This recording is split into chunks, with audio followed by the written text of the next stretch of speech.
This is Oklahoma's own News 9 in high definition. Right now, 4:30, this is making international news. Big problems in the execution of death row inmate.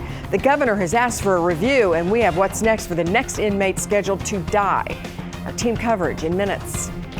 We're waking up in the cold. Jen knows when we'll be able to lose our jackets today. That's coming up, and it was a fight until the end. But this last second shot couldn't save the blue. Now we gotta win, right, Jen? I'm telling you what, this is gonna be tough, heading to Memphis. But our boys can do it. Cox went to black. Oh, man, Facebook, Twitter, wow, lit up. And they're on their Twitter, and we're going to tell you what Cox is saying. Okay. And yeah, some of the comments are tough. And then the loss, it was just all around. We're going to turn that around, all right? Do you like cold? Do you like it cold or do you like it hot? What if you were to choose winter or summer, which would you choose? I actually love winter. You do? In front of the fireplace, okay. But I'm so ready for summer. Are you? But it'd be nice if you could give us some in between. You don't like doing that, do you? We'll have in between for about a day here on that 9-day. That's a record. It seems like we really shoot upward. You'll want to see the 9-day. It's coming up here in just a moment. Oh, it's going to be better. We appreciate you. Hey, if you're on the northeast side of the city and hear a lot of sirens, we know why. A trailer fire near Northeast 14th Street and Fonshill Avenue. We have our traffic tracker, Fig Newton, heading that way right now. I will bring you some pictures if it's necessary. It was apparently engulfed in flames. We'll have that coming up. And Governor Mary Fallin ordering an investigation into the botched execution of a death row inmate. We're talking about Clayton Lockett here. He and Charles Warner were set to die yesterday in the state's first double execution since 1937. The men have been fighting to find the source of their lethal injection drugs, or they had fought for that, but the state's top court ruled they were not entitled to know the source of the drugs used to kill them. During Lockett's execution, something went wrong. This is where our team coverage begins here at News 9. Justin Dodery was there in McAllister to witness the execution, and he's filed this report. Convicted murderer Clayton Lockett is dead not from the new formula of drugs the state is using for the first time, but instead from a massive heart attack that he suffered 40 minutes after his execution began. Lockett was first asked if he had any final words, and he responded with a subtle no. 10 minutes into his execution, Lockett was officially announced unconscious. Then the other two drugs that are supposed to stop respiration and his heart were then injected. 3 minutes into that, his body started to slowly convulse, with his upper body and head slowly lifting off the table, back and forth, and exhaling, with his right foot moving, and he was mumbling. But then the curtains closed, and the Department of Corrections Director Robert Patton then announced that the execution has stopped, citing a vein failure. There was some concern at that time that the drugs were not having the effect, so the doctor observed the line and determined that the line had blown. Later, he said Lockett's vein bursts. In McAllister, Justin Doherty, News 9. After that massive heart attack of Lockett, Governor Fallin ordered a stay of execution for second inmate Charles Warner. We received a statement from Warner's lawyer, who had this to say. There must be an independent investigation conducted by a third-party entity, not the DOC.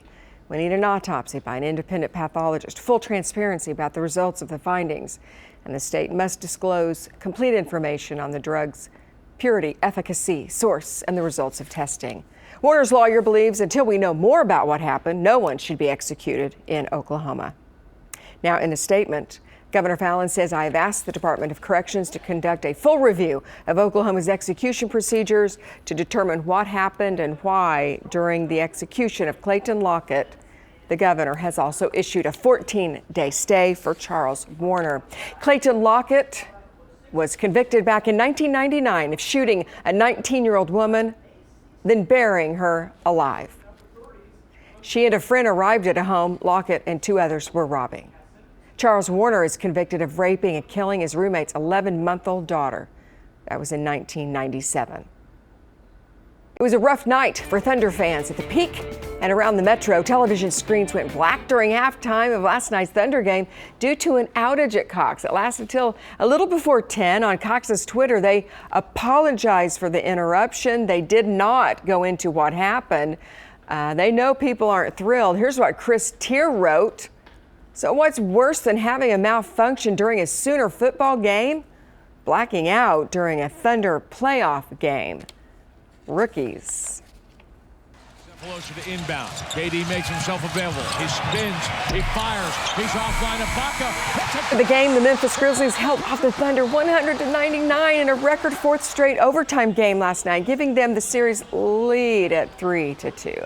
OKC had the ball with 2.9 seconds. Durant missed the three-point. Serge was able to tip the ball in on rebound, but after being reviewed, refs say it was after that buzzer. Here's what KD had to say, and he was feeling low.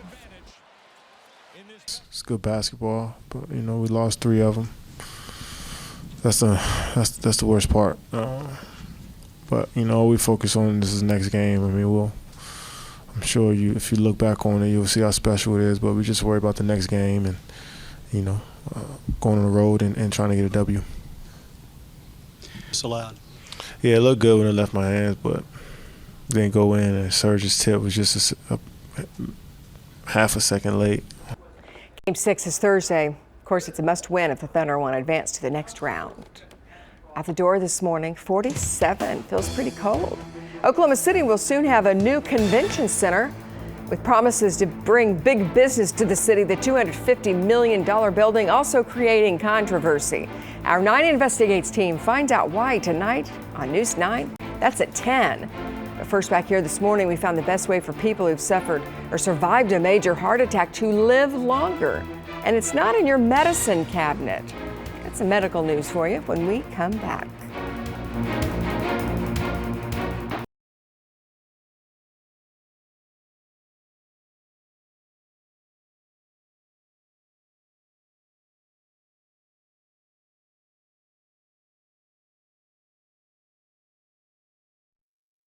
This is Oklahoma's own News 9 in high definition.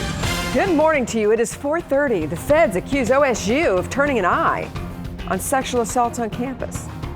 And Oklahoma celebrating last night's epic win this morning. We share some of your comments over Oklahoma's own Mr. Reliable. Made me love music even more, which I thought was impossible. The Carnegie Hall performance that was in Oklahoma first. The blood, sweat, and sales that got them to New York. The big surprise just moments before the curtain closed.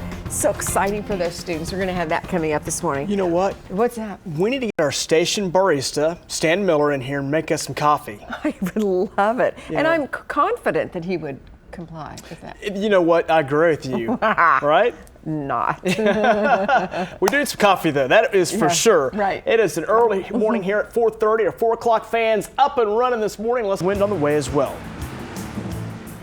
Thank you, Jed. Now a heads up for drivers near Will Rogers Airport. Eastbound Airport Road will be down to 1 lane at MacArthur Boulevard starting at 10 this morning until 7. Also, Airport Road heading west will narrow as well as starting at 7 this morning through this afternoon. Now, last night, KD proved actions speak louder than words or any newspaper headline. Kevin Durant scored 36 points to break out of a slump, and the Thunder went on to beat the Memphis Grizzlies 104-84. Now the teams will go into Game 7 in the first round of the Western Conference Series.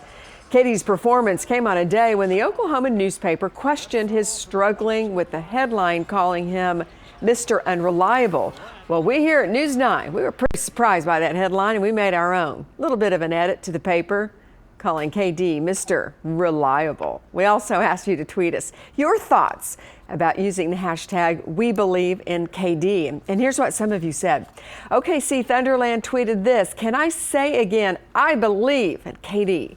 Glenna Poff writes, "Take that, Barry Trammell," and at the Oklahoman. And Nicole Moisant wrote, "KD can be in my family anytime."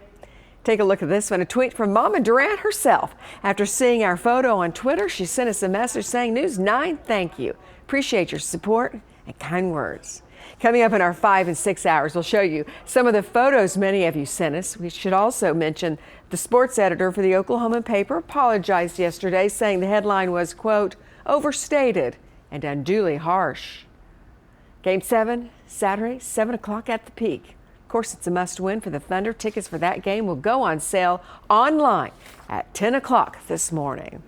We're going to have a live report from Rachel Calderon at 5 from downtown. She's also got information about a national Nike commercial that's being shot today in Oklahoma City. And we're learning more today, making headlines about the execution of Clayton Lockett.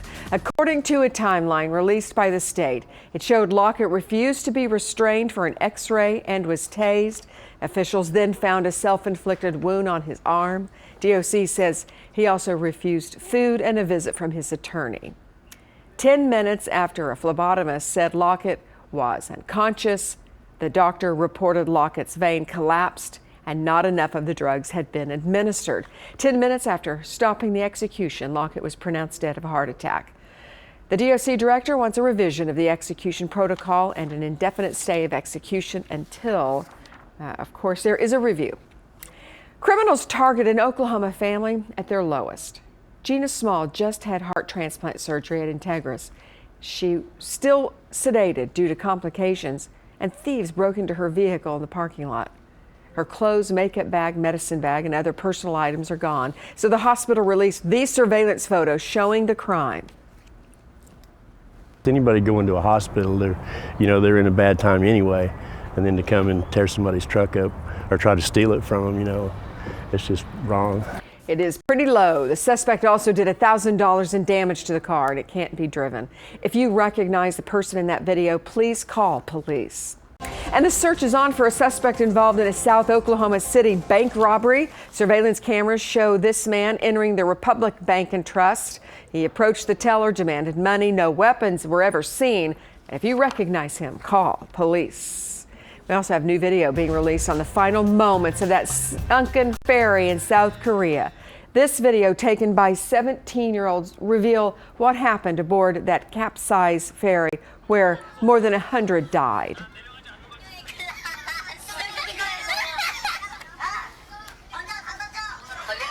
The teenagers were slow to grasp the true danger because you can hear them laughing there. And then it gets more serious. Announcements over the intercom told them to stay where they were, even as the ship was tipping over. And as you can see, some struggled with their life jackets. One student said, "This is going to be on the news." Another said, "Not unless it sinks." The reply, "It's now sinking."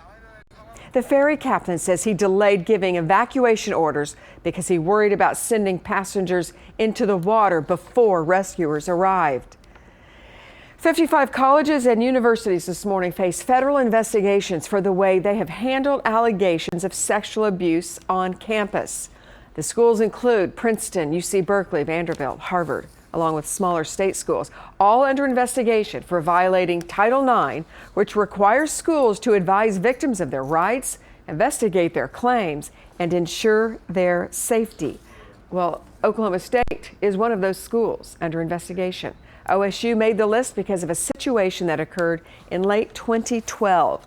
The university knew of a sexual assault complaint regarding a fraternity member, but allegedly they waited a month to tell Stillwater police. One student is saying now this is sending a message. It means something is being done about it. It's not just being swept under the rug. The university says it is cooperating with the investigation and has taken measures to strengthen its policies in the past year. Here in the Metro, if you're trying to figure out what to wear today or for the kiddos, it is 46 now. It'll be 78 when those kids get out of school. Spring is here. That means peak time for home sales. Before selling or buying a new home, if you're considering that, you want to hear our Consumer Watch housing hints. That's tonight to make the process easier and faster on News 9 at 10. But first, if you know someone who owns a Honda, let them know there is a recall going on. We'll tell you what parts need to be fixed ASAP. And doctors use them to round out a baby's head. Up next, we find out if these helmets really get the job done when we come back.